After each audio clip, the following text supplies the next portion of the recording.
You know, Rahul Verma, who was with us earlier yesterday, made a very interesting point, I thought, when he said, much like Gujarat, Madhya Pradesh too is showing signs of a dominant BJP state.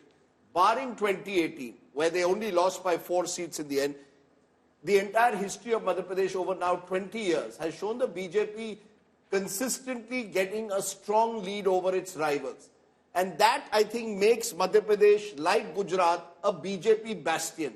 So everything has to go wrong for the BJP and everything has to go right for the opposition for them to win the state. Now, what happened? Even then it doesn't work. No, I'll tell you what happened in 2018. A lot of people ask me this overnight. What has changed dramatically? 2018, you will recall, Rahul, Preeti will remember Mandsaur, farmer firing, and there was anger among farmers in part. You will recall there was an ordinance brought in to dilute the SC/ST Atrocities Act, which angered the upper caste. Some of them actually got together and even tried to form a political party that's called SPOC and come together. So the upper caste drifted away. You saw at that time, therefore, in parts of Madhya Pradesh, where traditionally the BJP was strong, there was an anger building up. Farmer anger, anger among the upper caste. All of this combined with the traditional Congress Dalit tribal vote in pockets meant that the Congress got into the fight in a very competitive election in 2018. That hasn't happened. And despite of all this, BJP secured more votes, more number of votes than Congress. Despite of all this. And you know, Preeti was making, you may want to add to that, Preeti, because she made a very good point off air yesterday that the caste census, Rahul Gandhi was going on about in Madhya Pradesh, hum layenge caste census. Every speech of Rahul Gandhi in Madhya Pradesh starts or is focused on the caste census. The OBCs, as per this poll, have not gone in Madhya Pradesh with the Congress. So they've gone with them in Telangana, but not in Madhya Pradesh. So it seems that the caste census has not worked. It hasn't caught on, and if you look at it, it hasn't even caught on in Rajasthan.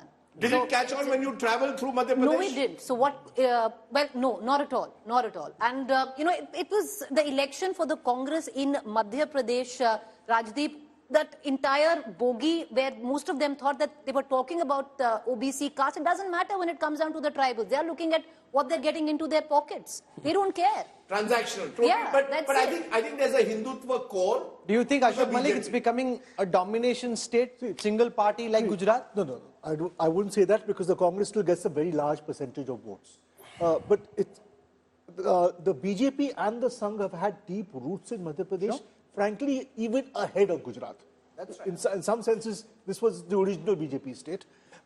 In 2018, because of a series of factors, including multiple governments, both in 2017 in Gujarat and 2018 in Madhya Pradesh, was perhaps the Congress's best chance of defeating the BJP in both of those states.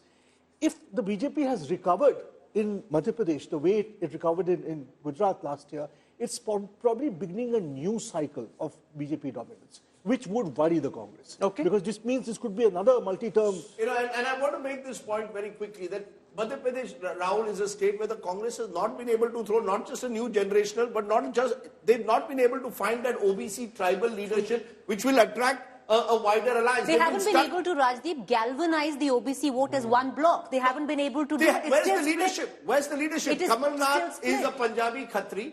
Digvijay Singh is a Rajput. Who are your OBC in a state with a 48-50%? There's no OBC common identity. They've been able to find where the OBC is concerned. One more point. If these numbers are correct, then it also shows that the integration of the Scindia faction with the BJP, with all its problems, has been achieved. Okay. What we want to do, we've spent a few minutes on Madhya Pradesh, since there are people, pundits, politicians, just common folks watching us in all states. I want to spend some time on Rajasthan and that's where things are more exciting in terms of just the arithmetic. So we'll show you the tough fight breakup for Rajasthan. And as I said this is where things, if there is a super over, could it happen in Rajasthan or could it happen in Chhattisgarh? Madhya Pradesh seems game, set and match for the BJP as per the India Today Access My India data. Now, according to the India Today Access My India tough fight breakup for Rajasthan, the Congress has 68 clear leads and the BJP has 59 clear leads. So 68 seats according to our data, the Congress seems safe. 59 seats according to our data, the BJP seems safe. However, if the BJP bags a disproportionate share of the tough fights. On 31 seats, they have the edge, but they're in a tough fight, which means it would go either way. Then the BJP really ends up around 90. However, 90, if 10 more adds from Congress 25, then it is 100. correct. And on the Congress's tough fights, you got 25 tough fights. So you end up around 83.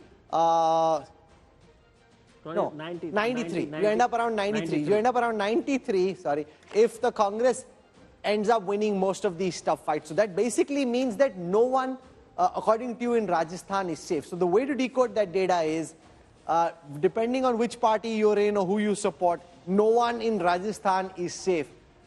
In those tight fights, if the match is going to the super over, you really need luck to go your way, Rajdeep, in Rajasthan. Yes. No, and in Rajasthan, and which makes Pradeep's job an absolute nightmare, is it's not just BJP Congress, these others. You see, in a state where others have 15, 18%, even sometimes 20% of the vote in some constituencies, it's a nightmare. Yeah. Many of them do not have party symbols. Many of them have taken, Rajendra Gudda is a good example. The man behind the so-called Red Diary. Which party is he fighting? Shiv Sena. Now, how did he decide on the Shiv Sena? Because Rajiv, if I could add here, it's strange that in a state that has two parties, one would expect that there would always be large, comfortable majorities for one or the other.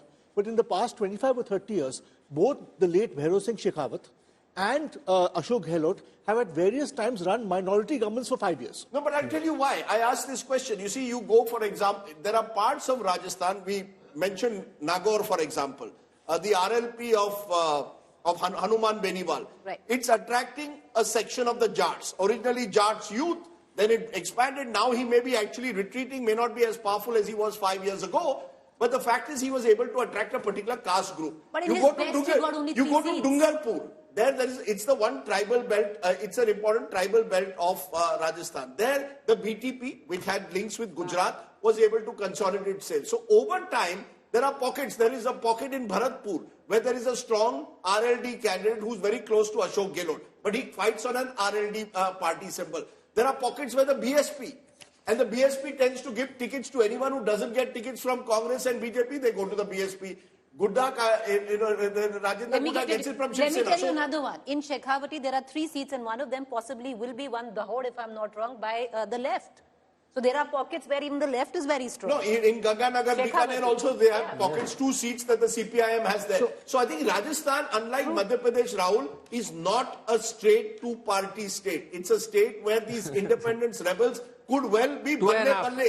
All the resorts in and around Rajasthan could well be populated by independents and rebels. 2.5 party. 2.5 party. It's a 2.5 party state.